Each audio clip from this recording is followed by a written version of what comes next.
نحمده ونصلي على رسوله الكريم اما بعد فاعوذ بالله من الشيطان الرجيم بسم الله الرحمن الرحيم رب اشرح لي صدري ويسر لي امري واحلل عقدة من لساني يفقه قولي ربي زدني علما. جی آپ اپنا کوئی سیرت کا قصہ سنائیے جو آپ نے اپنی سیرت کو سیرت نبی کے مطابق ڈھالنے کی کوشش کی، اس میں کوئی چھوٹی سی ایسی بات جس سے ہم بھی سیکھ سکیں. کون شیئر کرے گا؟ جی، اپنی چھوٹی چھوٹی عادات جو آپ بہتر کر رہے ہوتے ہیں اسے کم نہ سمجھا کریں. مثلا آپ کا غصہ پہلے زیادہ تھا، اب آپ کم کرتے ہیں، یا پہلے آپ غور و فکر نہیں کرتے تھے اب کرتے ہیں، تو یہ شیئر کرنے کی بات ہی ہوتی ہے. کیونکہ بعض دفعہ آپ سے جب کوئی پوچھتا ہے تو آپ کو لگتا ہے کہ مجھے شاید کوئی بہت بڑی کنٹریبیوشن پوچھی جا رہی ہے. نہیں، ہماری تو چھوٹی چھوٹی جو کنٹریبیوشنز ہوتی ہیں اللہ سبحانہ و تعالیٰ ان کو بھی قبول فرماتے ہیں. اسے اگر آپ اپنی سوچ ہی بدلتے ہیں یا کسی کے ساتھ رویہ بدلتے ہیں تو ضرور شیئر کریں. جی مناہل. میں نے پڑھا تھا کہ آپ صلی اللہ علیہ وسلم جب کسی سے بات کرتے تھے یا جب ملتے تھے کسی سے تو وہ اپنے ٹورسو کا خیال رکھتے تھے کہ یا کسی کا سلام کا جواب بھی دیتے تھے تو ان کا ٹورسو ایسا ہوتا تھا کہ پوری طرح مڑ جاتے تھے. تو مجھ میں یہ تھا پہلے کہ میں اس چیز کا اتنا خیال نہیں کرتی تھی، تو اب میں اس چیز کا خیال کرتی ہوں. الحمدللہ، کیونکہ باڈی لینگویج بہت اہم ہوتی ہے. باڈی لینگویج سے کوئی آپ کو روٹ سمجھ لیتا ہے، اسی سے آپ کی عاجزی پتہ چلتی ہے، اسی سے آپ کا کسی کو رسپیکٹ دینا پتہ چلتا ہے. اسی لیے پھر کچھ لوگ جب ہمیں کہتے ہیں نا ہم روڈ ہیں، ہم کہتے ہیں کیوں، میں نے کیا کیا ہے؟ تو اصل میں ہم نے وہ تھوڑے سے لفظوں کی ٹون، ذرا سا ہمارا دیکھنے کا انداز یا کسی کو توجہ نہ دینا، اس سے دوسرا یا تو ہرٹ ہو جاتا ہے یا ایک دم خوش ہو جاتا ہے. کیونکہ نبی صلی اللہ علیہ وسلم ہر ایک کے جذبوں کا بہت خیال رکھتے تھے. تھوڑا سا آپ کسی کو اہمیت دے دیں تو آپ دیکھیں کہ ہمارے لیے تو شاید اتنی بڑی بات نہ ہو لیکن دوسرے کے لیے اہم بات ہے. تو آپ نے بطور سنت کے اپنایا، اللہ آپ کو برکت دے. جی سمرا. السلام علیکم باجی. میں نے یہ جو کیا کہ میں نوٹ کیا ہے کہ پہلے میں بہت زیادہ ہر کسی سے بحث کرتی تھی، تو الحمدللہ اب میں نے یہ کم کیا ہوا ہے. کیونکہ کوئی بھی معاملہ ہوتا تھا چاہے وہ دین کا، زیادہ تر دوستوں سے ہوتا تھا کہ دین کے معاملے میں بہت زیادہ، جیسے 12 ربیع الاول پہ میرا بہت جھگڑا ہوتا تھا اپنی دوستوں کے ساتھ کہ یہ نہیں کرنا چاہیے، 12 ربیع الاول نہیں سیلیبریٹ نہیں کرنا چاہیے. تو اس بات میں میرا بہت جھگڑا تھا، میں بہت زیادہ بحث کرتی تھی اور وہ میری بات نہیں مانتی تھی. اور اب جب سے میں نے بحث کرنا بند کیا وہ میری بات ماننے لگ گئی. الحمدللہ آپ نے یہ سیرت سے سیکھا. ہاں، کیونکہ نبی صلی اللہ علیہ وسلم کا نہ اپنے چچا سے جھگڑا ہوتا تھا اس بات پہ، نہ ابو جہل سے روزانہ جھگڑا ہوتا تھا کہ آپ یہ کیوں ایسے کیوں ہیں اور آپ ایسے کیوں ہیں. تو ہمیں یہ ابلاغ دین جب ہم سیکھتے ہیں، طریقہ سیکھتے ہیں، سنت سیکھتے ہیں، تب ہمیں حکمت آتی ہے کہ اچھا دین دار بھی کیسا ہوتا ہے. لائبہ. جی باجی، پہلے ایسا ہوتا تھا کہ اگر مجھے کسی کی بات بری لگتی تھی یا کسی کا رویہ تو میں اس چیز کو بہت دل میں لیتی تھی اور سارا سارا دن میں ایک چیز سوچ رہی تھی کہ اس نے اس طرح کیوں کیا، مطلب مجھے بہت ہرٹ زیادہ ہوتا تھا. تو اب مجھے اگر کسی کی بات بری لگتی ہے، گھر میں سے ہی ہو بے شک کوئی، تو میں اس چیز کو تھوڑی دیر کے لیے مطلب ابھی کل اس طرح سے میرے ساتھ ہوا، میں نے تھوڑی دیر سوچا، پھر میں نے کہا نہیں، ہم لوگ اگر سیرت نبی پڑھ رہے ہیں تو ہم لوگوں نے اس میں یہ نہیں سیکھا کہ مطلب اس چیز پہ کڑتے رہنا ہے. تو میں نے پھر ایک دم میں نے کہا نہیں، یہ شیطان کی طرف سے مجھے اس طرح نہیں کرنا. میں بدلتی رہتی ہوں لیکن پھر مجھ پہ بار بار ایسا ہوتا ہے، بار بار وہ بات یاد آتی ہے، لیکن پھر میں کوشش کرتی ہوں کہ نہیں، مجھے اس طرح سے نہیں سوچنا، مجھے اپنے آپ کو بدلنا ہے. تو میں یہ کوشش کر رہی ہوں. الحمدللہ، بارک اللہ فیک. یہ آپ نے بہت اچھی بات کہی کہ آپ کو اب یہ سمجھ میں آ گیا کہ یہ انسان کو شیطان وسپر کرتا ہے، کان میں آ کے نا چپ کے باتیں ڈال دیں، نہیں دیکھو اس نے اس لیے کیا ہے. تو تم اگر پھر ہم جھٹکتے ہیں، ہم کہتے ہیں نہیں کوئی بات نہیں، اس کا مطلب یہ نہیں ہوگا، کوئی بات نہیں، وہ غصے میں تھا، کوئی بات نہیں، اس نے کہہ دیا تو عادت ہے اس کی، کیا ہو گیا اگر کوئی کہہ دیا، میرا کیا گیا. لیکن پھر آ کے شیطان کان میں ڈالے گا، نہیں نہیں اس نے ویسے ہی نہیں کہا، اس کا مطلب یہ تھا. تو جب انسان قرآن پڑھتا ہے، سیرہ پڑھتا ہے، تو آپ کو یہ بات سمجھ میں آ جاتی ہے کہ دشمن ہے، دشمن کو دشمن سمجھو، تو اس کی وسپر کو نہیں لینا ہے. کیونکہ نبی صلی اللہ علیہ وسلم کے سامنے کیا کچھ ہو رہا تھا، ان کو کس طرح کیا کچھ ہرٹ کیا جا رہا تھا، تو کیا آپ ایسے شیطان کی باتوں میں آئے؟ نہیں، آپ نے پھر بھی اخلاق کا مظاہرہ کیا، کیونکہ اللہ تعالیٰ نے آپ پہ ذمہ داری یہی ڈالی تھی کہ آپ کا کام ہے آپ اپنے آپ کو اچھے سے رکھیں اور ان چیزوں سے جتنا بچائیں گے آپ دین کے کام کے قابل ہوتے جائیں گے، ورنہ آپ اپنے آپ کو ضائع کریں گے، ساری دن بیٹھے رہیں گے، 4 راتیں نہیں سوئیں گے، انرجی لاس کریں گے، کسی کام کی بات ذہن میں نہیں آئے گی۔ کیوں؟ شیطان تو چاہتا ہی ہے کہ آپ کو ان چیزوں میں الجھائے اور ان چیزوں سے فارغ کر دے۔ جی امارہ؟ جی یہی کہ مطلب پہلے جو ہے وہ بہت زیادہ غصہ اور چھوٹی چھوٹی بات پہ جو ہے نا وہ چڑ جانا، لیکن الحمدللہ غصہ بھی کافی کنٹرول ہو گیا۔ اور اب جو ایک ٹارگیٹ میں نے اپنے لیے بنایا ہوا ہے کہ مطلب میں نے یہ نہیں دیکھنا کہ کوئی دوسرا کیا کر رہا ہے یا دوسرا میرے ساتھ نیکی کر رہا ہے یا نہیں، میں نے یہی ٹارگیٹ رکھنا ہے کہ میں دوسروں کے ساتھ کیا کر رہی ہوں، میں نے احسان کا معاملہ کرنا ہے۔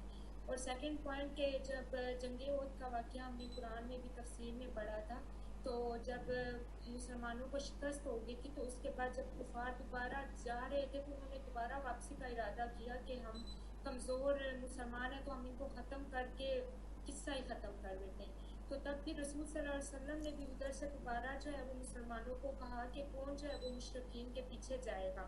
تو اتنے زخمی حالات میں بھی جو ہے وہ مسلمان اٹھ کھڑے ہوئے تھے صحابہ کرام۔ تو یہ پوائنٹ ہمیشہ میرے لیے ایک ریکارڈنگ پوائنٹ رہتا ہے کہ جب بھی کمزور پڑتی ہوں یا کچھ ہوتا ہے کہ ان کے ایمان کی یہ کیفیت تھی، تو وہ اتنے زخمی حالات میں بھی جو ہے وہ کھڑے ہوئے تھے۔ تو ہمیں چھوٹی سی چوٹ بھی لگتی ہے تو ہم کہتے ہیں کہ اب ہم سے یہ نہیں ہوتا، لیکن الحمدللہ جب سے یہ واقعہ پڑا ہے تو تب سے یہ جب بھی کہیں پہ کمزور پڑتی ہوں تو یہ بات ہمیشہ میرے ذہن میں یاد آ جاتی ہے اور مجھے ہمت آ جاتی ہے۔ الحمدللہ، اللہ آپ کو اور مضبوطی عطا کرے۔ جزاکم اللہ احسن الجزاء، آپ نے بہت اچھا ریمائنڈر دیا ہم سب کے لیے، کیونکہ جب آپ کوئی پوائنٹ شیئر کرتے ہیں تو وہ ہم سب کے لیے ایک ریمائنڈر بھی ہوتا ہے، اس لیے آپ کا اب چھوٹا سا عمل بھی جو ہے اللہ تعالیٰ قبول فرمائے اور اس میں برکت عطا فرمائے۔ چلیں آگے آج دیکھتے ہیں ہمیں کہ اور ہمیں کون سے ایسے ہڈن پرلز ملیں گے سیرت کے اندر سے جو ہمارے لیے رہنمائی کا ذریعہ ہیں۔ اب آپ کو پتہ چلا قرآن بار بار یہ بات کیوں کہتا ہے کہ اطیعوا اللہ و اطیعوا الرسول؟ اب سمجھ میں آئی بات؟ یہ کیوں کہتے ہیں کہ اس میں کامیابی ہے، اس میں آپ اگر اس راستے کو اپنائیں گے تو آپ دنیا آخرت میں کامیاب ہوں گے، کیونکہ وجہ یہ ہے کہ آپ نے ایک کام جو کیا اس کا نتیجہ بھی سامنے آ گیا، تو ایک ٹیسٹڈ راستہ ہے، اس میں آپ کو بہت خود ایفرٹ نہیں کرنی ہے، بس آپ نے جو کیا آپ ایسے کرتے جائیں، آپ کو پتہ ہے کہ اللہ تعالیٰ اسی سے راضی ہوتے ہیں اور کامیابی اسی میں ہے۔ اور کامیابی کا مطلب یہ نہیں ہوتا کہ آپ کوئی ہار پھول آپ کو پہنائے جائیں گے، کوئی آپ کے راستے سجائے جائیں گے، حتیٰ کہ جو لوگ شہید بھی ہوئے، حتیٰ کہ جو لوگوں نے اپنے گھر بار چھوڑے، اپنے بچے چھوڑے اور دین کی خاطر اپنے آپ کو ہجرتیں کروائیں، ان سب کو بھی کامیابی ہی شمار کیا گیا۔ تو یہ یاد رکھیں کہ اللہ سبحانہ وتعالیٰ کے راستے میں آپ جو بھی تکلیف اٹھاتے ہیں، حتیٰ کہ آپ کو یہ بھی لگتا ہے نا کہ او ہو میں نے تو جب سے دین کی طرف آئی ہوں مجھے تو مشکلات، یہ جو مشکلات ہیں یہ آپ کے لیے اعزاز ہے۔ اتنی بڑی بات کیوں کہہ دی گئی یہ والی کہ جو اللہ کے راستے میں مارا جائے اسے مردہ نہ کہو، وہ زندہ ہے؟ کیوں اتنی بڑی بات ہے؟ یہ کوئی معمولی بات ہے، یہ بہت بڑا اعزاز ہے۔ اور اسی طرح سے آپ دیکھیں کہ جس نے جس طرح سے جنگوں میں جو حصہ لیا، حتیٰ کہ اس کے گھوڑے تک کا حصہ رکھا گیا، اس کو بھی اعزاز دیا گیا۔ تو اس لیے جو آپ دین کے راستے میں تھکتے ہیں، راتیں جاگتے ہیں، پڑھتے ہیں یا تکلیف اٹھاتے ہیں یا کسی کی باتیں سنتے ہیں یا آپ عمل کرنے لگتے ہیں تو لوگ آپ پر انگلی اٹھاتے ہیں، کچھ بھی ہے، یا آپ کسی کو دین بتانے لگتے ہیں تو وہ آگے سے آپ کو ریئیکشن شو کرنا پڑتا ہے، ایچ اینڈ ایوری تھنگ آپ کو ریوارڈ دے رہی ہوتی ہے۔ اس لیے نہ ڈس ہارٹ ہوں، نہ بد اخلاق ہوں، نہ اپنے آپ کو یہ سمجھیں کہ پتہ نہیں میں کس مشکل میں آ گئی ہوں، بلکہ یہ سوچیں کہ یہ وہ راستہ ہے جہاں پہ ہر لمحہ جو ہے وہ اجر ہی اجر ہوتا ہے۔ اس لیے شکوے نہیں کرنے، لوگوں کی باتیں نہیں کرنی، دیکھو فلاں میرے ساتھ ایسے کرتا ہے، دیکھو میں کتنا تھک رہی ہوں، سب کو میرا احساس ہونا چاہیے، میں گھر میں کوئی کام نہیں کروں گی کیونکہ میں تو پڑھائی میں لگی ہوئی ہوں۔ نہیں، آپ تو محسنین لوگ ہیں، اب آپ کا کام ہے ہر وقت نیکی کی تلاش میں کرتے رہنا، گھر میں بھی نیکی، پڑھائی میں بھی نیکی، اور جہاں آپ جائیں گے وہاں نیکی کی تلاش میں ہوں گے تو اللہ آپ کی زندگی کو برکت سے بھر دے گا۔ آج ہم دیکھتے ہیں کہ غزوہ خندق، اب جیسے ہم دیکھ رہے ہیں کہ غزوات کا آغاز ہو گیا، کیوں ہوا؟ کیونکہ اللہ سبحانہ وتعالیٰ نے اب اجازت دے دی تھی کہ جو لوگ نہیں مانتے ہیں یا عہد شکنی کرتے ہیں یا شر پھیلانے کی کوشش کرتے ہیں تو ان کے خلاف تلوار اٹھائی جا سکتی ہے۔ رسول اللہ صلی اللہ علیہ وسلم نے جو حکیمانہ اقدامات کیے تھے، کہاں کیے تھے؟ جو ابھی ہم نے یہ پیچھے پڑھا، یہ عہد ہے اور یہ جس طرح ہے کیونکہ آپ امن و امان کرنا چاہ رہے تھے تاکہ دین کا کام صحیح ہو، سب اپنے پرامن طریقے سے ایک جگہ پر رہ سکیں. ان کی بدولت ہر طرف امن و امان چھا گیا تھا. چنانچہ غزوہ بنو نذیر کے بعد 1.5 سال سے زیادہ عرصے تک کوئی قابل ذکر واقعہ پیش نہیں آیا، اور ایسا لگتا تھا کہ اب مسلمان اپنے دین کی اشاعت اور اپنے احوال کی اصلاح کے لیے کلی طور پر فارغ ہیں. لیکن یہ یہود تھے جنہیں حضرت مسیح نے سانپ اور سانپوں کی اولاد کہا ہے، جنہیں گوارا ہی نہیں تھا کہ مسلمان چین کا سانس لے سکیں. چنانچہ خیبر میں قیام کرنے اور مطمئن ہو جانے کے بعد انہوں نے سازشیں اور پس پردہ حرکتیں شروع کر دیں اور اہل مدینہ کے خلاف قبائل عرب کا ایک نہایت زبردست لشکر لانے میں کامیاب ہو گئے. یہود خیبر کے 20 سردار اور رہنما قریش کے پاس گئے اور انہیں مدینے کے خلاف جنگ پر آمادہ کیا اور اپنی مدد کا یقین دلایا. اب یہی وہ مدینہ ہے جس میں نبی صلی اللہ علیہ وسلم امن قائم کرنے کے لیے کر رہے ہیں کوششیں، اور یہی وہ مدینہ ہے جس میں یہ لوگ جو شر پھیلانے کی کوشش کرتے ہیں. قریش اس کے لیے تیار ہو گئے کہ تو یہ لوگ بنو غطفان کے پاس گئے، انہوں نے بھی بات مان لی. اس کے بعد دوسرے قبائل میں گھومے اور ان میں سے متعدد قبائل نے جنگ لڑنی منظور کر لی. اس کے بعد سارے قبائل کو ایک منظم پلان کے تحت اس طرح حرکت دی کہ سب کے سب ایک ہی وقت مدینہ کے اطراف میں پہنچ گئے. اس اجتماع اور حرکت کی خبر بر وقت مدینہ پہنچ گئی. چنانچہ رسول اللہ صلی اللہ علیہ وسلم نے صحابہ کرام سے مشورہ کیا. حضرت سلمان فارسی نے خندق کھودنے کا مشورہ دیا. یہ رائے پسند کی گئی اور اسی پر اتفاق کیا گیا. حضرت سلمان فارسی جو ہیں وہ فارس سے تھے، عجمی تھے، عربی نہیں تھے. لیکن اگر آپ نے پڑھا ہوگا، جب آپ کا کورس شروع ہوا ہوگا تو آپ کو سنایا گیا ہوگا کہ کس طرح انہوں نے جگہ جگہ جا کر اسلام کی تلاش کی اور پھر مسلمان ہوئے، اور اتنا بڑا اللہ تعالیٰ نے ان سے کام لیا. اور پھر نبی صلی اللہ علیہ وسلم کو آپ دیکھیں کہ آپ بغیر کسی خطے، علاقے، کسی قوم، قبیلے کی تخصیص کیے بغیر لوگوں کو ان کی صلاحیت کے مطابق کام دیتے تھے. یہ نہیں کہتے تھے اچھا یہ تو عربی نہیں ہے، ہم ان کو کیوں اپنے میں شامل کریں. حتیٰ کہ جب انہوں نے مشورہ جو دیا ان کا مشورہ بھی مانا گیا، کیونکہ عربوں میں خندق کھودنے کا آئیڈیا بالکل نہیں تھا. یہ آئیڈیا وہ وہاں اپنے علاقے سے لے کر آئے تھے. آپ نے ہر 10 آدمیوں کو 40 ہاتھ خندق کھودنے کا کام سونپا اور خندق کھودنے اور مٹی ڈھونے میں شریک ہو گئے. اب یہ بھی آپ دیکھیں کہ کسی کام کو، بڑے پروجیکٹ کو کرنے کا طریقہ کیا ہونا چاہیے، چھوٹے چھوٹے کام ڈیوائیڈ کر دیں. ہمارا کیا ہوتا ہے کہ گھر میں ایک امی ہوتی ہیں، ساری دنیا کے کام انہی کے ذمے ہوتے ہیں اور صدیوں انہی کے ذمے رہتے ہیں. بڑی بڑی اولادیں ہو جاتی ہیں لیکن کوئی کنٹریبیوشن کرنے کو تیار نہیں ہے. اب یہاں آپ دیکھیں کہ اتنی بڑی خندق کا پروجیکٹ ہے، اتنا بڑا جو ہے جنگ لڑنی ہے، لیکن آپ نے کہا ہر کوئی کیا کرے، صرف 40 ہاتھ جو ہے وہ خندق کھودے. اس طرح بہت بڑی خندق کھد جائے گی. تو اپنے گھر میں بھی دیکھیں کہ ہم کاموں کو کس طرح آسان کر سکتے ہیں، کس کی مدد کر سکتے ہیں. کوئی دعوت ہے یا کوئی عام روٹین کے کام بھی ہیں، ایک بہن برتن دھو لے، ایک بہن روٹی بنا لے، ایک کھانا لگا لے، ایک کپڑے دھو لے، تو آپ دیکھیں کہ کتنا کام آسان ہو جاتا ہے اور سبھی پھر آرام کر سکتے ہیں اس طرح. پھر اسی طرح سے لوگ رجس پڑھتے تھے اور آپ جواب دیتے تھے اس کا، یعنی اشعار پڑھ رہے تھے جیسے آپ جوش دلانے کے لیے اشعار پڑھتے ہیں نا دشمن کے خلاف، اور اپنے لیے اپنے آپ کو بیک اپ کرنے کے لیے. نیز آپ رجس پڑھتے اور لوگ جواب دیتے. لوگوں نے خندق کھودنے میں بڑی مشقتیں برداشت کیں، بالخصوص جاڑے، سردی اور بھوک کی شدت بھی تھی. چنانچہ ہتیلی پر جو لائے جاتے اور بو دینے والی چکنائی کے ساتھ کھانا بنایا جاتا. لوگ اسی کو کھا لیتے، حالانکہ حلق سے اس کا اترنا بہت مشکل تھا. اب اسلام دیکھیں کیسے پھیلا ہے. یہ نہیں تھا کہ ان کے پیٹ بھرے ہوئے تھے اور بڑی وہ وائٹامنز لے رہے تھے، اچھی اچھی ڈائٹ لے رہے تھے، پھر جا کے جنگیں لڑ رہے تھے. بلکہ آپ دیکھیں کہ وہ چربی جس کے اندر اسمیل، سمجھیں آپ گوشت جیسے سڑ جائے اور اس کے اندر اسمیل آ رہی ہو، لیکن آپ کو کھانا اس لیے ضروری ہے تاکہ آپ کے پاس کچھ ہے ہی نہیں. تو اس طرح یہ تھا. اور ایک مٹھی بھر جو ہے جس کو سب پہ تقسیم کرنا ہے. لوگوں نے رسول اللہ صلی اللہ علیہ وسلم سے بھوک کی شکایت کی اور اپنے پیٹوں پر ایک ایک پتھر بندھا ہوا دکھلایا. تو آپ نے انہیں پیٹ پر 2 پتھر دکھلا دیے.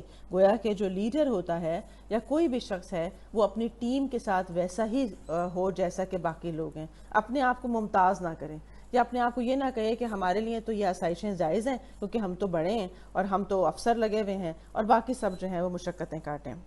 اب خندق کی کھدائی کے دوران میں بعد نشانیاں بھی دیکھنے میں آئیں. حضرت جابر نے رسول اللہ صلی اللہ علیہ وسلم کی بھوک کی سختی دیکھی تو صبر نہ کر سکے. اپنی بکری کا ایک بچہ ذبح کیا اور ان کی بیوی نے 1 سا جو پیسا، پھر انہوں نے خفیہ طور پر رسول اللہ صلی اللہ علیہ وسلم کو چند صحابہ سمیت دعوت دی، مگر رسول اللہ صلی اللہ علیہ وسلم سارے اہل خندق کے ساتھ جن کی تعداد 1000 تھی چل پڑے۔ سوچیں ذرا، انہوں نے صرف آپ کو اس لیے بلایا تھا کیونکہ بس تھوڑا سا ہی کھانا تھا، تو ان کو صرف یہ ہوا کہ چلو میں اپنی بکری کر دوں۔ آپ نے کیا کیا؟ اپنے سارے ساتھیوں کا خیال کیا اور 1000 لوگوں کو لے کے ان کے گھر چلے گئے دعوت پہ۔ سب نے پیٹ بھر کر کھانا کھایا، پھر بھی ہانڈی ابھی بھری ہوئی تھی اور وہ ابل رہی تھی اور آٹے سے روٹی پک رہی تھی۔ تو یہ آپ کا جو تھا کہ آپ کی برکت سے وہ تھوڑا سا کھانا بہت سارے لوگوں کے لیے کافی ہوا۔ اس طرح نعمان بن بشیر کی بہن اپنے والد اور ماموں کے لیے ہتھیلی بھر کھجور لے کر گئیں تو رسول اللہ صلی اللہ علیہ وسلم نے اسے کپڑے کے اوپر بکھیر کر سارے اہل خندق کو دعوت دے دی۔ سب کھا کھا کر چلے گئے، مگر کھجوریں تھیں کہ کپڑے کے کناروں سے باہر گر رہی تھیں۔ آپ سب نے تجربہ کیا ہوگا کہ اگر آپ کوئی ونڈش کریں اور آپ کہیں چلو سارے مل کر کھاتے ہیں، ایک میز پہ رکھ لیتے ہیں، سب اپنا تھوڑا تھوڑا تھوڑا لنچ بھی جو لائے ہیں وہ میز پہ رکھ لیں، تو آپ نے دیکھا ہوگا کہ انسان سب کچھ بھی کھا لے تب بھی بچا ہوا ہوتا ہے کیونکہ اتنا کھایا ہی نہیں جا رہا ہوتا۔ تو یہ ہے وہ برکت، جب آپ مل کے کھاتے ہیں تو تھوڑا سا کھانا بھی سب کے لیے پورا ہو جاتا ہے۔ اسی طرح ادھر قریش اور ان کے پیروکار 4000 کا لشکر لے کر آئے۔ ان کے پاس 300 گھوڑے اور 1000 اونٹ تھے۔ ان کا سالار ابو سفیان تھا اور جھنڈا عثمان بن طلحہ ابدری نے اٹھا رکھا تھا۔ مدینے کی دیواروں تک ایسے زبردست لشکر کا پہنچ جانا بہت بڑی سخت آزمائش اور خطرے کا باعث تھا۔ اللہ تعالیٰ کا ارشاد ہوا کہ جب وہ تمہارے اوپر اور تمہارے نیچے سے آئے اور جب نگاہیں کج ہو گئیں، دل حلق کو آ گئے اور تم لوگ اللہ کے ساتھ طرح طرح کے گمان کرنے لگے، اس وقت مومنین کو آزمایا گیا اور انہیں شدت سے جھنجھوڑ دیا گیا۔ گویا کہ کوئی بھی جو آزمائش ہوتی ہے، دین کی ہے، دنیا کی ہے، وہ اللہ تعالیٰ ہمیں آزما رہے ہوتے ہیں کہ دیکھیں ہم اللہ کے بارے میں کیا گمان کرتے ہیں۔ اس لیے یاد رکھیں کہ یہ جو دل میں آنے والے خیالات ہوتے ہیں، کوئی بھی تکلیف پہنچے، مشکل آئے، آزمائش آئے، یہ بھی کاؤنٹ کیے جاتے ہیں۔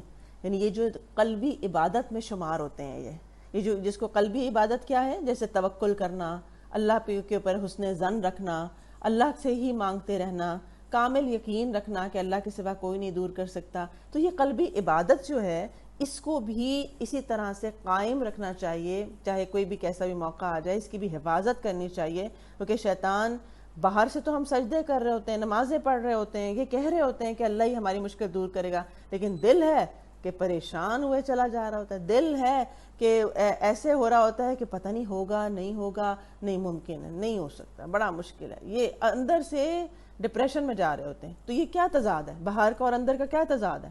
وجہ یہی ہے کہ جب تک قلب اللہ سبحانہ وتعالیٰ پہ کامل یقین نہیں کرتا ہے، اس وقت تک ہم سکون میں نہیں آ سکتے۔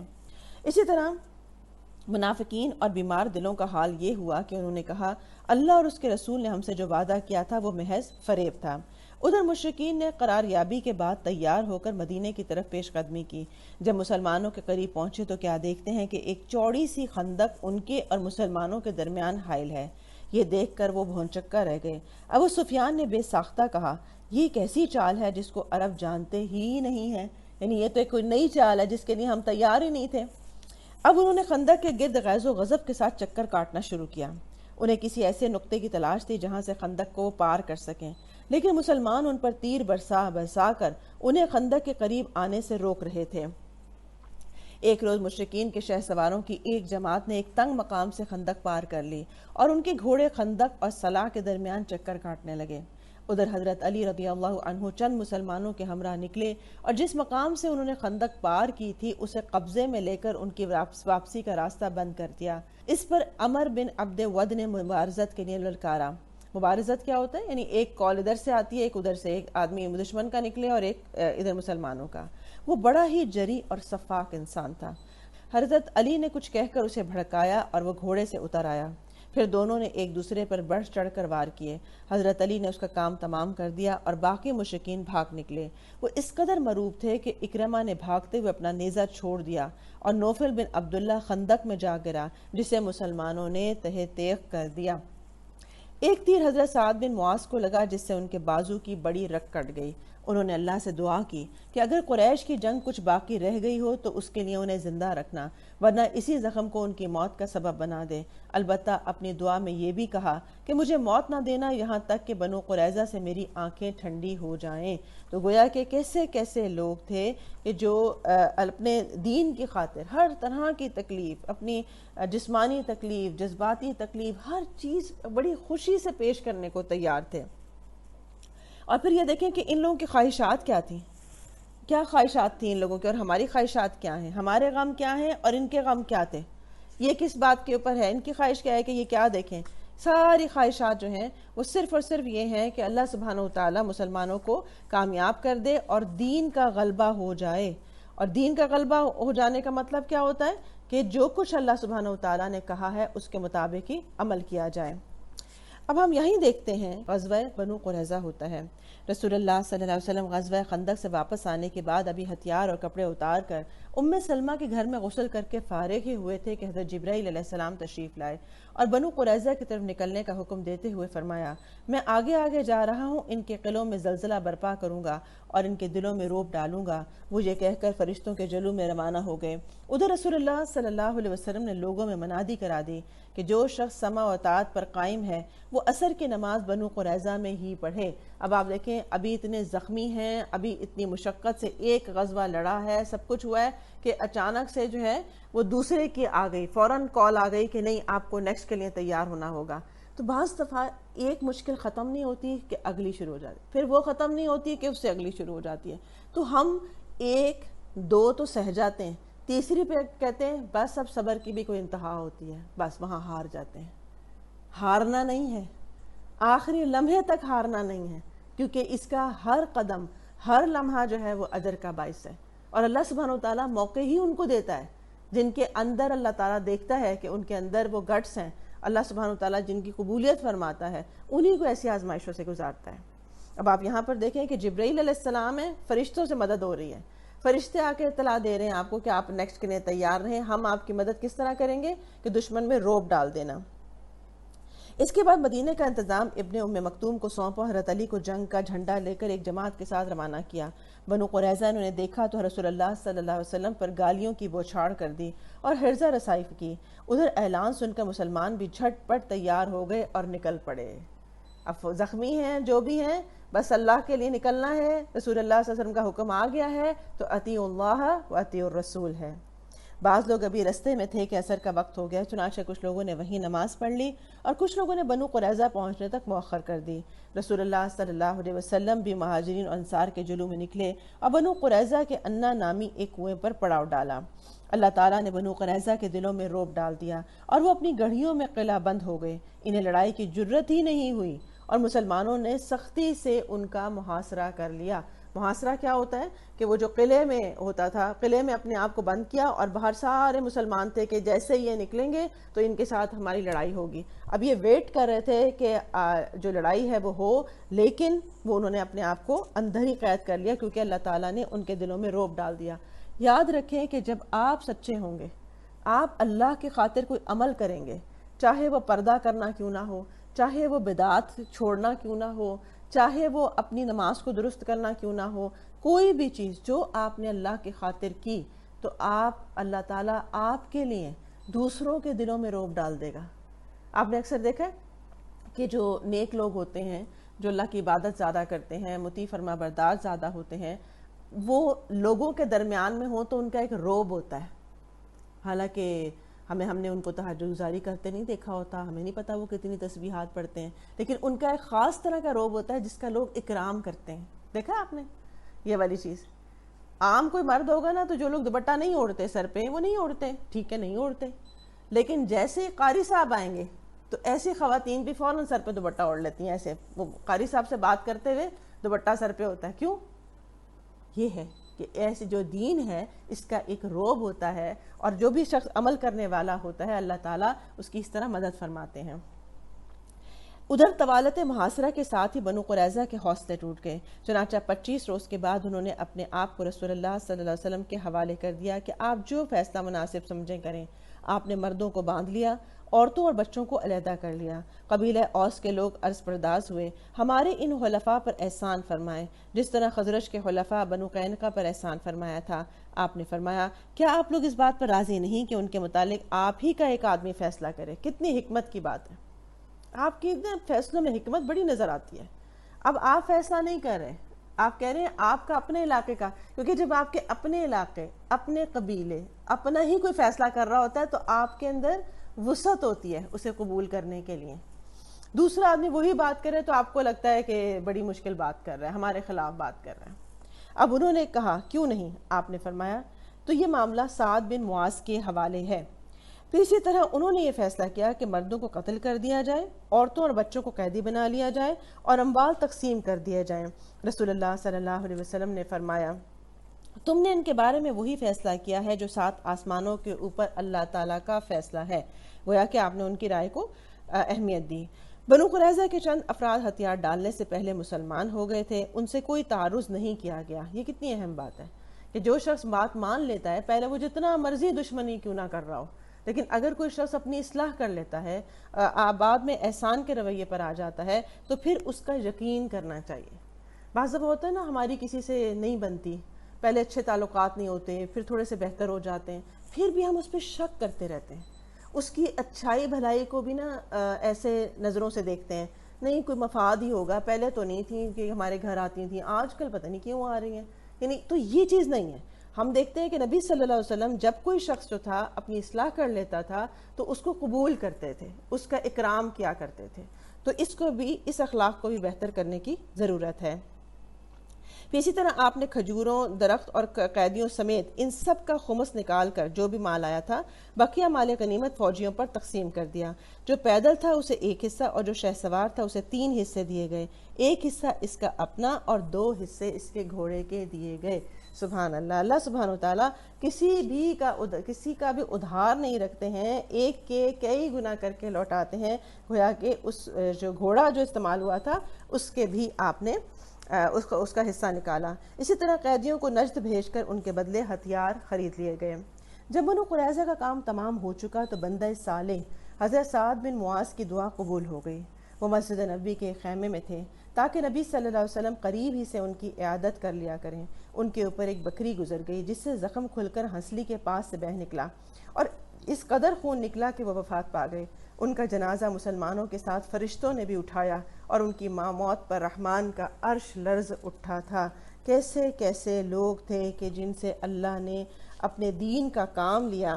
اس لیے ہم کچھ بھی کر لیں، کبھی اس بات کو احسان نہ سمجھیں اپنا کہ ہم اتنا کام کرتے ہیں، اتنا تھکتے ہیں، بلکہ ڈرتے ہی رہیں کہ اللہ تعالیٰ ہمیں اس رستے سے محروم نہ کرنا، ہماری تھوڑی تھوڑی کوششوں میں اخلاص پیدا فرما اور ہماری حفاظت فرما۔ غزوہ بنو مستلق قبیلہ خزاع کی ایک شاخ ہے۔ قبیلہ خزاع کے لوگ عام طور پر رسول اللہ صلی اللہ علیہ وسلم کے خیر خواہ تھے، مگر یہ شاخ قریش کی طرفدار تھی۔ رسول اللہ صلی اللہ علیہ وسلم کو معلوم ہوا کہ یہ لوگ آپ سے جنگ کی تیاری کر رہے ہیں۔ آپ نے اس خبر کی تحقیق کے لیے بریدہ بن حسیب کو بھیجا۔ ان سے معلوم ہوا کہ خبر صحیح ہے، لہٰذا آپ نے مدینہ کا انتظام زید بن حارثہ کو دیا اور بنو مستلق کی طرف یلغار کرتے ہوئے نکلے تاکہ بالکل اچانک ان پر ٹوٹ پڑیں۔ آپ نے اس حال میں چھاپا مارا کہ وہ غافل تھے، بعض کو قتل کیا، عورتوں بچوں کو قید کیا اور مال مویشی پر قبضہ کر لیا۔ قیدیوں میں بنو مستلق کے رئیس حارث بن ابو زرار کی صاحبزادی جبیریہ بھی تھیں۔ مدینہ آ کر ان کے اسلام لانے پر نبی صلی اللہ علیہ وسلم نے انہیں آزاد کر کے ان سے شادی کر لی۔ اس پر صحابہ کرام نے بنو مستلق کے 100 گھرانے جو مسلمان ہو چکے تھے آزاد کر دیے اور کہا کہ یہ رسول اللہ صلی اللہ علیہ وسلم کے سسرال کے لوگ ہیں، لہٰذا حضرت جبیلیہ اپنی قوم کے لیے نہایت عظیم بابرکت خاتون ثابت ہوئیں۔ کیا سبق ملا؟ کہ سسرالیوں کا اکرام بہت زیادہ ہے۔ تو گویا ایک خاتون جو تھیں وہ نکاح میں آئیں اور 100 گھرانے، کیونکہ یہ علاقہ سسرالی علاقہ ہے تو اتنے گھرانوں کا اکرام کیا گیا۔ اور کہاں یہ کہ ہم اگر سسرال جائیں تو ہم یہ کہتے ہیں کہ ہم اور بس ہم ہی ہیں اور ہماری ہی اکرام کیا جائے، لیکن ہم کسی کو نہ پوچھیں کیونکہ ہم پہ کوئی فرض نہیں ہے۔ ایک مومن پہ ہر چیز جس کو اللہ سبحانہ وتعالیٰ نے فرض کیا ہے وہ فرض کے درجے میں رہتی ہے۔ اور سب سے بڑی بات یہ ہے کہ انسان جب محسن بن کے رہتا ہے تو وہ صرف فرض کے درجے میں نہیں رہتا، وہ اس سے بہت آگے نکل جاتا ہے، تبھی تو وہ رضی اللہ بن پاتا ہے۔ کیا حضرت ابوبکر صدیق کے اوپر اس بڑھیا کے گھر جانا، صفائی کرنا، اسے کھجوریں کھلانا فرض تھا؟ نہیں، کوئی فرض نہیں تھا۔ اسی طرح حضرت ابوبکر صدیق رضی اللہ عنہ جنت کے ہر دروازے سے پکارے جائیں گے۔ کیوں؟ کیونکہ وہ ہر چھوٹی بڑی نیکی اللہ کی خاطر کرنے کے لیے تیار رہتے تھے، اور اس میں سے بے شمار کام ان کے فرض نہیں تھے۔ اس لیے کبھی یہ نہ دیکھیں اگر آپ فرض پہ رہیں گے تو دنیا میں تو بہت گنتی چنتی کے کام کر پائیں گے، تو محسن جب بنیں گے تو پھر آپ دیکھیں کہ آپ جنت کے ہر دروازے سے داخل ہونے کے قابل ہم بھی ہو سکتے ہیں، صرف وہ حضرت ابوبکر صدیق نہیں ہیں۔ اسی طرح واقعہ افک پیش آتا ہے۔ یہ واقعہ اس طرح ہے کہ نبی صلی اللہ علیہ وسلم نے اسی غزوے سے واپسی میں مدینے کے قریب ایک جگہ پڑاؤ ڈالا، پھر رات ہی کو کوچ کا اعلان بھی کیا۔ حضرت عائشہ بھی آپ کے ہمراہ تھیں، وہ قضاء حاجت کے لیے نکلی، واپس آ کر سینہ ٹٹولا تو ہار غائب تھا، لہٰذا جہاں غائب ہوا تھا وہیں تلاش کرنے واپس چلی گئیں اور پا بھی لیا، لیکن اس دوران لشکر کوچ کر گیا اور آپ کا ہودج بھی یہ سمجھتے ہوئے اونٹ پر لادا گیا کہ آپ اس میں موجود ہیں۔ ہودج کیا ہوتا ہے؟ جو اوپر ایک پالان سا ہوتا ہے نا، آپ نے ڈولی سی دیکھی ہوگی کہ اونٹ کے اوپر رکھ دی جاتی ہے تاکہ اندر کوئی بیٹھ جائے، اور وہ اتنی ہلکی تھی کہ لوگوں کو یہ نہیں پتا چلا کہ آپ اندر نہیں بیٹھی ہوئی ہیں، لہٰذا حضرت عائشہ وہیں بیٹھ گئیں کہ جب لوگ مجھے وہاں نہیں پائیں گے، جب اگلے جگہ پڑاؤ کریں گے تو واپس آ کے یہیں پر مجھے تلاش کریں گے۔ کتنی سمجھداری کی بات ہے کہ وہاں سے ہلنا نہیں چاہیے جہاں سے آپ گمے ہوں۔ پھر ادھر ایک صحابی حضرت صفوان بن معطل جو لشکر کے پیچھے رہتے تھے تاکہ اہل لشکر کی گری پڑی چیز ملے تو اسے اٹھا لیں، وہ آگے بڑھے تو ایک سوئے ہوئے انسان کو دیکھا، قریب پہنچے تو پہچان گئے کہ حضرت عائشہ ہیں، کیونکہ وہ پردے کا حکم آنے سے پہلے انہیں دیکھ چکے تھے۔ جیسے آپ کو ایک حال حلیے سے اندازہ ہو جاتا ہے نا کہ کون شخص ہوگا یہ۔ پھر یہ دیکھ کر انہوں نے انا للہ و انا الیہ راجعون پڑھا، یعنی رسول اللہ صلی اللہ علیہ وسلم کی بیوی، اس کے علاوہ انہوں نے کوئی بات نہیں کی، صرف اتنا کہا، جیسے آپ کنفرم نہیں کر رہے ہوتے ہیں کہ اچھا رسول اللہ صلی اللہ علیہ وسلم کی بیوی، اور اس کے علاوہ کوئی بات نہیں کی۔ حضرت عائشہ ان کی آواز سن کر بیدار ہو گئیں اور دوپٹے سے اپنا چہرہ ڈھانک لیا، ہائی لائٹ کر لیں۔ پھر لوگ پوچھتے ہیں کہا کیا چہرہ ڈھانکنا فرض ہے؟ تو جب پردے کے احکامات آ گئے تو ہم دیکھتے ہیں کہ خواتین نے اپنا چہرہ ڈھانک لیا۔ حضرت صفوان نے سواری قریب کر کے بٹھائی اور حضرت عائشہ اس پر سوار ہو گئیں۔ حضرت صفوان سواری کی نکیل تھامے آگے آگے پیدل چلتے ہوئے لشکر میں آ گئے، اور یہ ٹھیک دوپہر کا وقت تھا اور لشکر پڑاؤ ڈال چکا تھا۔ یہ دیکھ کر اللہ کے دشمن عبداللہ بن ابی کو نفاق اور حسد کے کرب سے ٹھنڈی سانس لینے کا موقع ملا۔ اس نے جھوٹ اور بہتان کے طور پر دونوں کے خلاف بدکاری کی تہمت لگا دی، حتیٰ کہ اسے پھیلانا شروع کر دیا، اور اس کے ساتھی بھی اس میں شریک ہو گئے۔ جب مدینہ آئے تو اس کا خوب چرچا ہو چکا تھا۔ ادھر حضرت عائشہ مدینہ آ کر بیمار پڑیں اور بیماری نے تقریباً 1 مہینہ طول پکڑا، اور ان کو کچھ پتہ نہیں تھا کہ کیا خبریں گردش کر رہی ہیں۔ پھر آخر کار جب ان کو مستح جو تھیں ان سے پتہ چلا تو پھر وہ انہوں نے اجازت مانگی کہ میں اپنی ماں کے گھر جانا چاہتی ہوں۔ نبی صلی اللہ علیہ وسلم نے ان کو اجازت دے دی۔ پھر اسی طرح جب یہ بات، آپ اتنا روئیں اس بات کے اوپر، کیونکہ جب کوئی شخص بے قصور ہو اور تیسرا اس کا کوئی گواہ بھی نہ ہو تو وہ کس طرح ثابت کرے کہ وہ سچا ہے، کیونکہ آپ کے اور صفوان کے علاوہ تو وہاں کوئی تھا ہی نہیں جو گواہی دے سکتا۔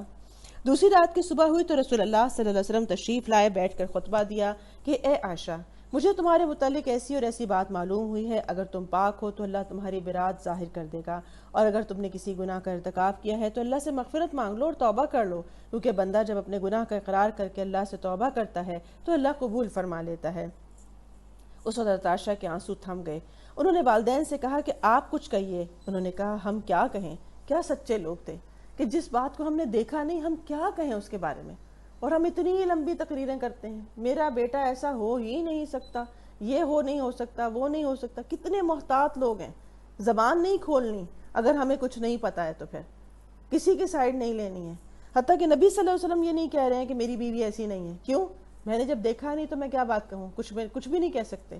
پھر اسی طرح آتا ہے کہ حضرت عائشہ تعالیٰ عنہا جو تھیں وہ ان کا دل جو تھا وہ بڑا غمزدہ تھا، تو اسی لیے انہوں نے جب ایسی بات سنی تو انہوں نے کہا کہ فصبر جمیل واللہ المستعان علی ما تصفون، یعنی کہ میں کچھ بھی نہیں کہہ سکتی سوائے اس کے کہ اللہ ہی سے مدد لے سکتی ہوں۔ اس کے بعد حضرت عائشہ پلٹ کر لیٹ گئیں۔ اسی وقت وحی نازل ہو گئی۔ جب نزول وحی کی کیفیت ختم ہوئی تو رسول اللہ صلی اللہ علیہ وسلم مسکرا رہے تھے۔ آپ نے پہلی بات جو فرمائی وہ یہ تھی، اے عائشہ، اللہ نے تمہیں پاک قرار دیا ہے، کتنا بڑا اللہ تعالیٰ کا کرم ہے کہ جب کوئی آپ کی سچائی ثابت نہ کر رہا ہو، کوئی آپ کی بات نہ مان رہا ہو، تو اللہ سبحانہ و تعالیٰ کسی کو وہاں کھڑا کر دیتے ہیں جو آپ کی صفائی کرنے کے لیے سامنے آتا ہے، جب آپ اللہ ہی سے مدد لینے والے ہوں۔ اس پر ان کی ماں نے کہا کہ نبی صلی اللہ علیہ وسلم کی طرف سے اٹھو، شکریہ ادا کرو۔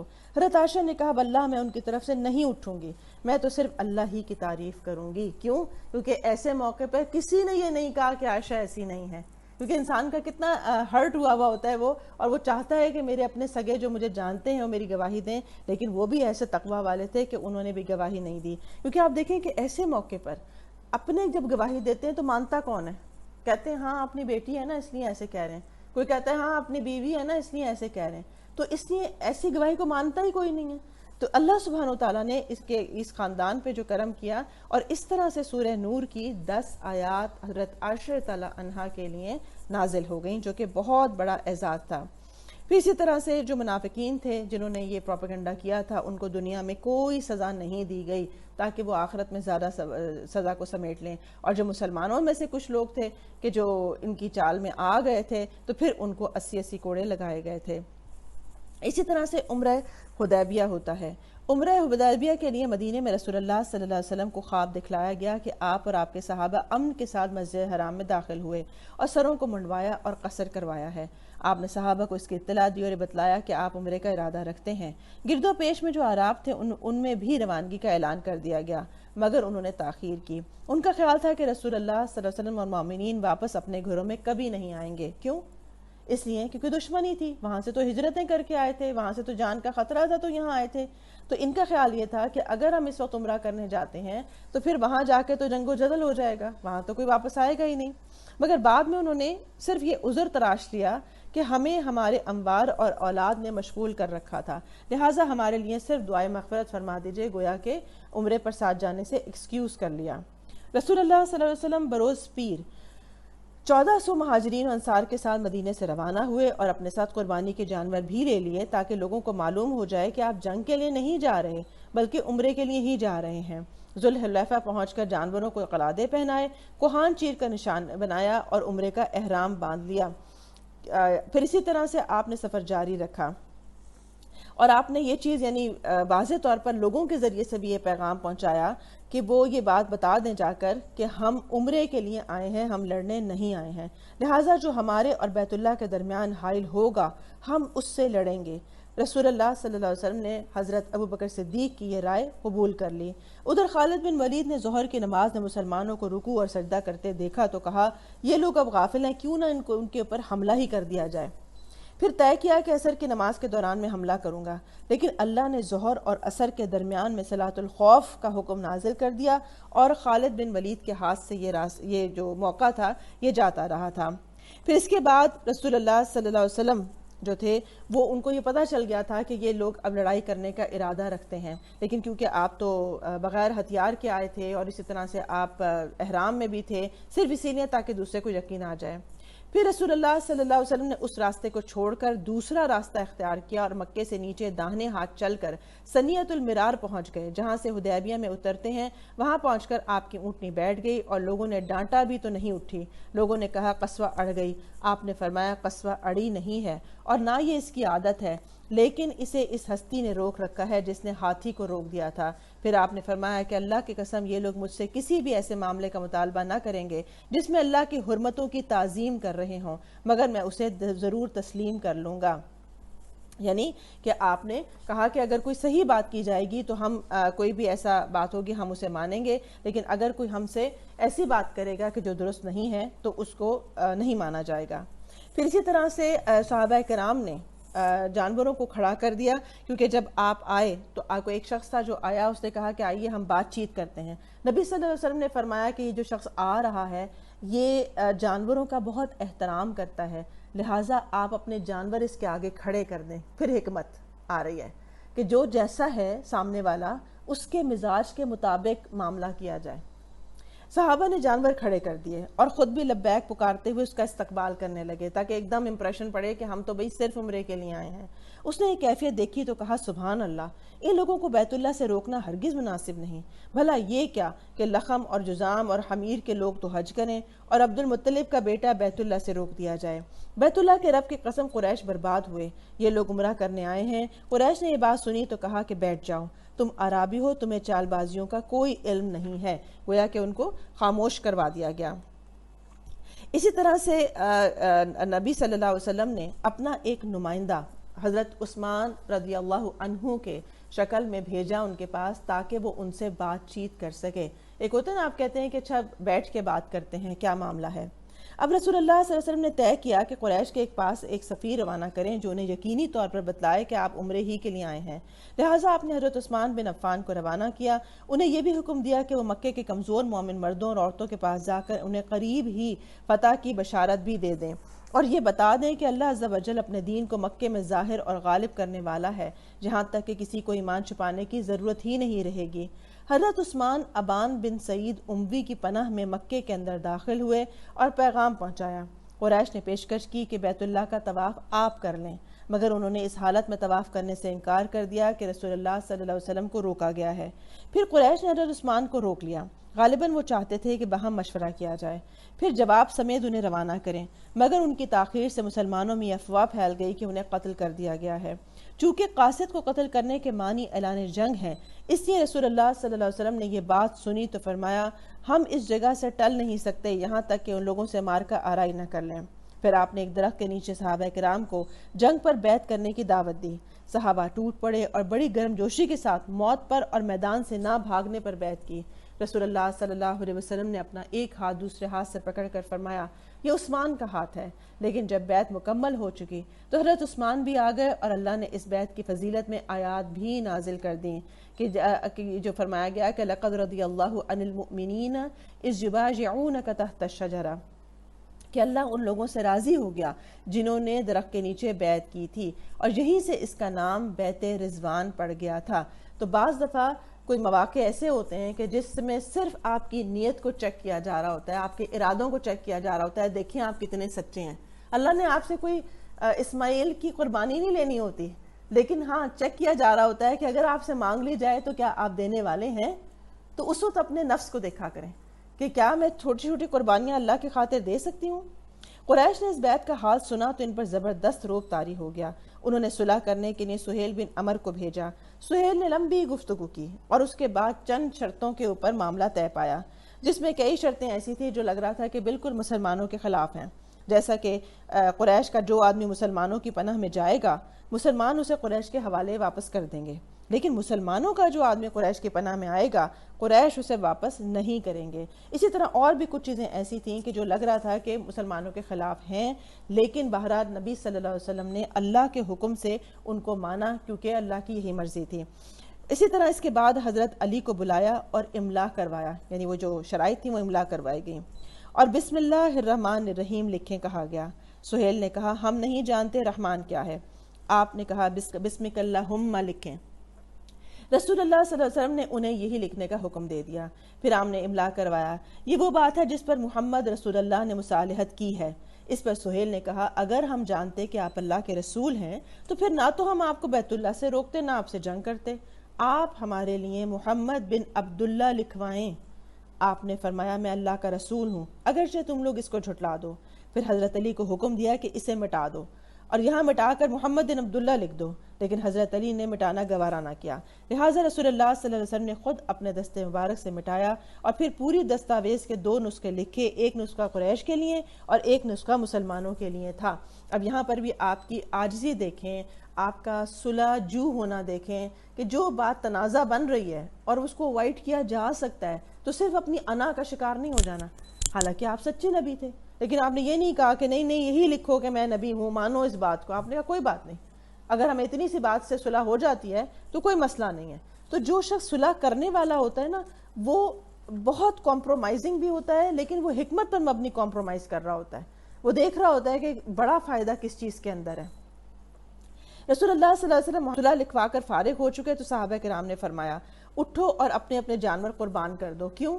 عمرے کے لیے آئے تھے، عمرہ نہیں کر سکے، لہٰذا جو جانور لے کر آئے تھے ان کو قربان کرنا تھا۔ مگر کوئی نہیں اٹھا، حتیٰ کہ آپ نے یہ بات 3 بار کہی، مگر کوئی نہیں اٹھا۔ کیوں؟ سب اتنے غم میں تھے کہ ہم عمرہ کرنے آئے تھے اور عمرہ نہیں ہو سکا، اور جو شرطیں بھی ہم سے لکھوائی گئیں وہ بھی ہمارے خلاف جاتی ہیں، لہٰذا وہ نہایت غم زدہ تھے۔ کوئی نہیں اٹھا، حتیٰ کہ آپ نے یہ بات 3 بار کہی مگر کوئی نہ اٹھا۔ آپ ام سلمہ کے پاس گئے اور اس سے اس کا ذکر کیا۔ انہوں نے مشورہ دیا کہ آپ اٹھ کر اپنا جانور ذبح کر دیں، اپنا سر منڈوا لیں اور کسی سے کوئی بات نہ کریں، کیونکہ بعض دفعہ کوئی شخص اتنا غم میں ہوتا ہے، پریشان ہوتا ہے کہ اسے کوئی مشورہ نہیں سمجھ میں آ رہا ہوتا۔ تو کتنا اچھا مشورہ زوجہ نے دیا کہ جو کام آپ دوسروں سے کروانا چاہتے ہیں وہ آپ خود عمل کر کے دکھا دیں، باقی خود لوگ پیچھے آ جائیں گے۔ اس پالیسی کو یاد رکھیں۔ مثلا آپ بچوں سے کوئی کام کرانا چاہتے ہیں، گھر والوں سے کوئی کہتے ہیں آہستہ بولا کرو، اچھے اخلاق سے بات کیا کرو، آپ خود کرنا شروع کر دیں، لوگ خود بخود اس پیٹرن کو اپنا لیں گے۔ اور آپ نے یہی کیا، حتیٰ کہ صحابہ کرام نے بھی اپنے جانور ذبح کر دیے اور اپنے سر منڈوا لیے، مگر غم کے باعث ان کی کیفیت یہ تھی کہ لگتا تھا کہ ایک دوسرے کو قتل کر دیں گے۔ اس موقع پر گائے اور اونٹ 7 آدمیوں کی طرف سے ذبح کیے گئے، اور ان کے جو وجوہات تھیں وہ یہی تھیں غم کی وجہ سے، ایک تو عمرے سے روکا گیا، دوسرا شرائط ان کے خلاف لگ رہی تھیں۔ حضرت عمر بن خطاب نے خدمت نبوی میں آ کر کہا، اے اللہ کے رسول، کیا ہم لوگ حق پر اور وہ لوگ باطل پر نہیں؟ آپ نے فرمایا کیوں نہیں؟ انہوں نے کہا کیا ہمارے مقتولین جنت میں اور ان کے مقتولین جہنم میں نہیں؟ آپ نے فرمایا کیوں نہیں؟